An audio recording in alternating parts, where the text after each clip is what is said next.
ದೊರೆನೂ ಹೊಡೆದಾಕಿದ್ಯಾ? ನಿನ್ನನ್ನು ಹೇಗೋ ಹಾಗೆ ಬಿಡಕ್ಕಾಗತ್ತೆ? ಅಣ್ಣ, ನನ್ನಿಂದ ನಿಮ್ಗೆ ಏನು ಯೂಸ್ ಆಗಲ್ಲ ಅಣ್ಣ, ಬೇಡ ಅಣ್ಣ. ನಾನು ನಿನ್ನ ಇಲ್ಲಿ ಕರ್ಸ್ಕೊಂಡಿದ್ದೀನಿ, ನನ್ನ ಮುಂದೆ ಕೂರ್ಸ್ಕೊಂಡಿದ್ದೀನಿ, ನನ್ನ ಜೊತೆ ಕೆಲಸ ಮಾಡು ಅಂತ ಹೇಳ್ತಾ ಇದ್ದೀನಿ ಅಂತಂದ್ರೆ ನಿನ್ನ ಬೇಡ್ಕೋತಾ ಇದ್ದೀನಿ ಅಂತಲ್ಲ.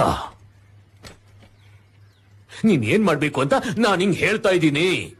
ನನ್ನ ಅಂಡರಲ್ಲಿ ಕೆಲಸ ಮಾಡು ಅಂತ ನಾನು ಹಿಂಗ್ ಹೇಳ್ತಾ ಇದ್ದೀನಿ. ಅರ್ಥ ಆಗ್ತಿದ್ಯಲ್ಲ? ಅಣ್ಣ, ದೊರೆ ಅಣ್ಣ ನಾನು ಹೊಡೆದಿಲ್ಲ ಅಣ್ಣ. ಹೌದಪ್ಪ, ನೀನ್ ದೊರೆನ ಹೊಡೆದಾಕಿಲ್ಲ ಅಂತ. ಹಾಗೇನಾದ್ರೂ ದೊರೆ ಅಣ್ಣನ ಹೊಡೆದಾಕಿದ್ ನಾನೇ ಆಗಿದ್ರೆ ಅವ್ರನ್ನ ಹೊಡೆದಿರೋ ನನಗೆ ನಿಮ್ಮನ್ನ ಹೊಡಿಯಕ್ಕೆ ಎಷ್ಟೊತ್ತಣ?